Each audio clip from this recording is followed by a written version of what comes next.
Tu n'as pas quelque chose qui va te condamner.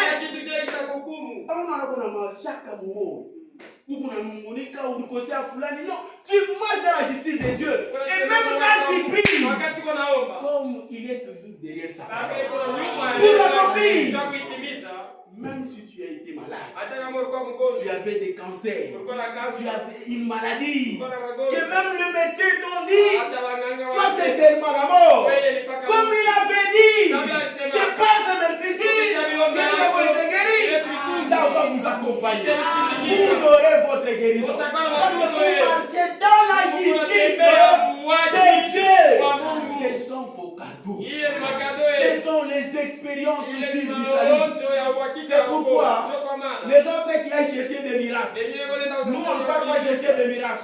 Mais nous avons soif de la parole de Dieu. Parce que la parole de Dieu, c'est Dieu lui-même dans une personne. C'est Dieu manifestant, il se manifeste dans une personne. Si les gens sur la terre cherchent à voir Dieu, il va le voir en vie. On ne se préoccupe pas de ces choses. On ne se préoccupe pas par ces choses. Ce sont des cadeaux pour nous. Ce que les saints nous enseignent tout simplement, c'est de vivre dans ce siècle présent selon la justice de Dieu. Selon la justice de Dieu, hériter toutes les promesses. Parce que Dieu dit, l'honneur c'est lui. Tu ne peux jamais dire que tu es un croyant. Tu ne dis pas la parole de Dieu. Et tu tombes malade, tu commences à recourir à Dieu. Il ne peut pas t'écouter. Pourquoi tu es un fraudeur? Tu veux tout simplement lui profiter. Oh, il est le Dieu juste. Il sonde le cœur et les reins. Il connaît tes pensées. Pourquoi tu veux dire pour reconnaître les choses de Dieu? Pour que Adito trouve tout bien. Ni pas kama mwana mfikiri. Amen. Tu unaanza kukumbuka ke Mungu alikalaka. Oh, Mungu ashikalake hivi. Utamuka malari utabaki hapa la vie. Et un jour, tu vas commencer maintenant à chercher où sont les hommes de Dieu. Nous t'avons pasteur à l'homme. Ça sera tout tard. Dieu est un Dieu juste. Il exige la justice, la sagesse. Et un homme qui a fait l'expérience aussi de la foi. C'est un homme-là. Il est le mal. Il y a une chose que Dieu nous a ordonné d'haïr. C'est le péché.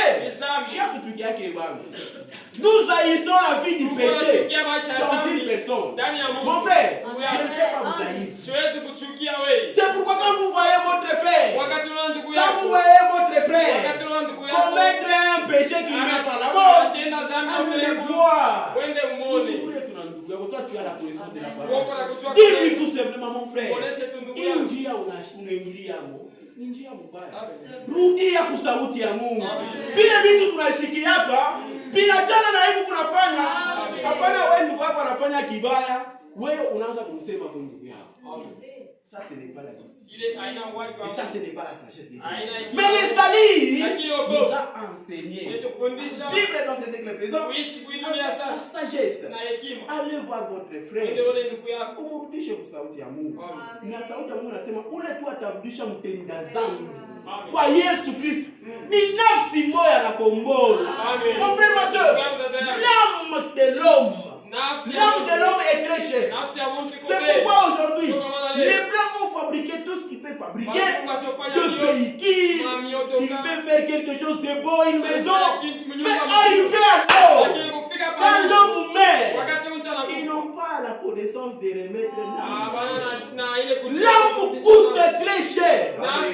Votre âme, mon frère, ma soeur, est trop chère. Et l'homme est en train de dire, ça coûte 10 000 mondes. Votre âme. Donc c'est-à-dire, donc il va dire 10 000. Dieu n'a pas fait. Mais si tu joues avec toi, tu as perdu quelque chose d'important. C'est pourquoi nous devons vivre en faisant des expériences aussi, en étant très sages, en regardant sur notre propre vie, contrôler notre âme, vivre la parole de Dieu, parce que c'est ce que Dieu demande à tout homme sur la terre. Car lui, il a déjà manifesté le salut pour tous les hommes. Mon frère, ma soeur, même bouddhiste. Atona bouddhiste. Unamona kuna budu vitu kani. Le salut a été déjà manifesté pour lui. Sauf qu'il n'a pas encore reconnu tout simplement. Le salut est pour tous les hommes. Parce que Dieu ne veut pas que tout le monde périsse. Amen. Mumapendo ya Mungu ni kukombola abantu bote. C'est ça l'expérience. Reconnaître la sagesse. Vivre dans la justice. Dans ce siècle présent où il y a les ténèbres partout, où il y a que la vie du péché. Mais les enfants de Dieu qui ont fait l'expérience ici, ils vont marcher dans la sagesse de la parole de Dieu. C'est regarder en se référant à la parole de Dieu. Pas regarder les autres.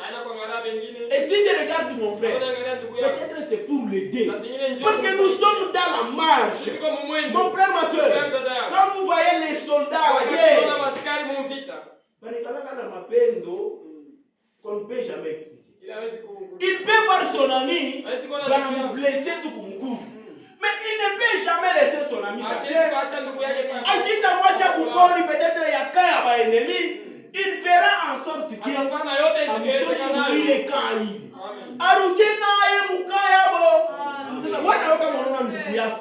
écoute le problème. Fais de ton mieux. S'il s'agit de s'agenouiller, et même de gêner, et même de prier pour lui, c'est quelque chose de meilleur. Tu sauves une âme. Unamrudisha kwa Mungu.